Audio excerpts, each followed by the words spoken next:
We're also very honored to welcome another special guest today who is uniquely familiar with the role of Governor General and the responsibilities involved.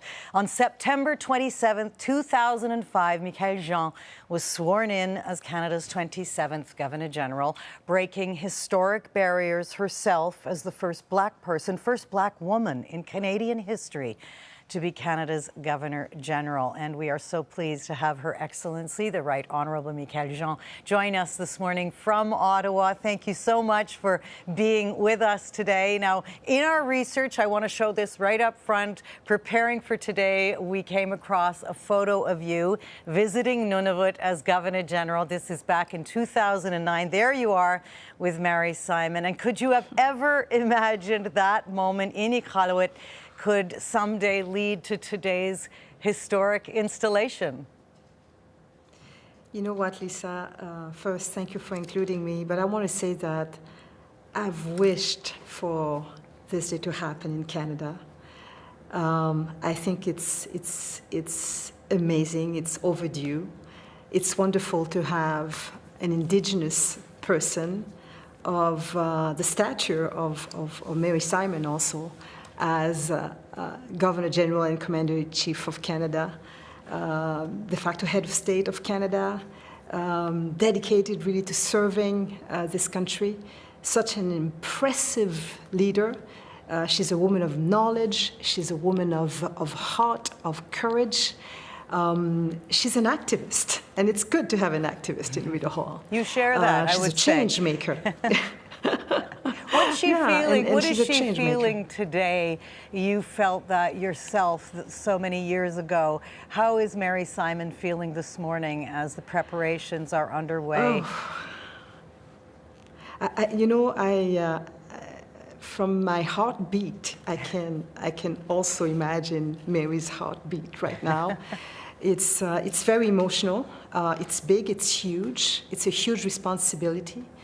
It's an incredible privilege to be able to engage with Canadians from coast to coast to coast.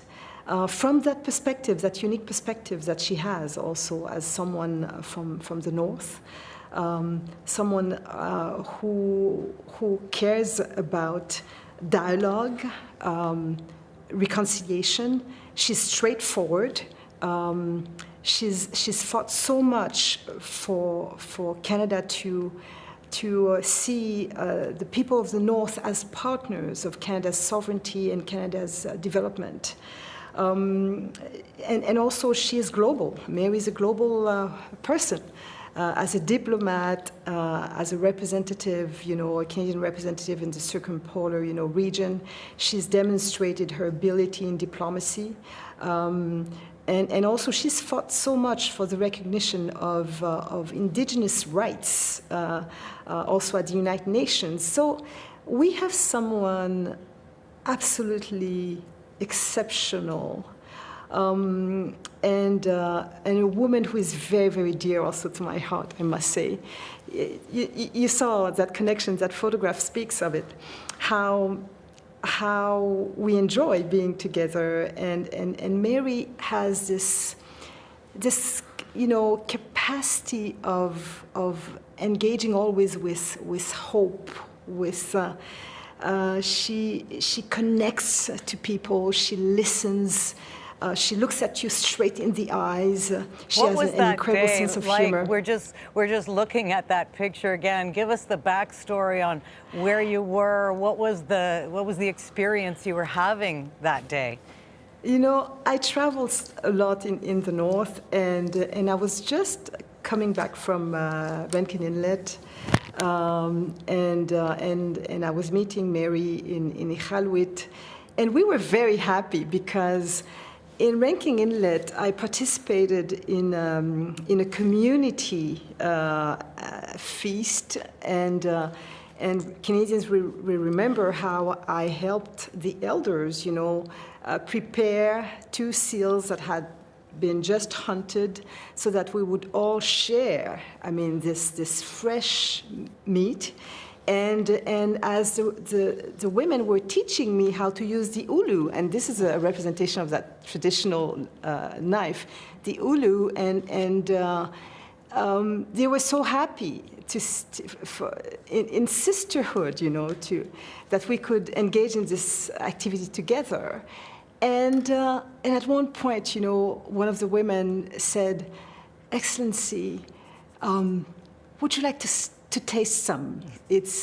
And they offered me the best. They offered me the heart, and that's how the communities greet people. And for me to share this fresh meat with them and that slice of the heart meant a lot. It was a statement. And so Mary and I were talking about that gesture, that statement, and what it meant for the people of the North. It's an important tradition. It's part of the survival, and it was it was like a great moment of almost victory.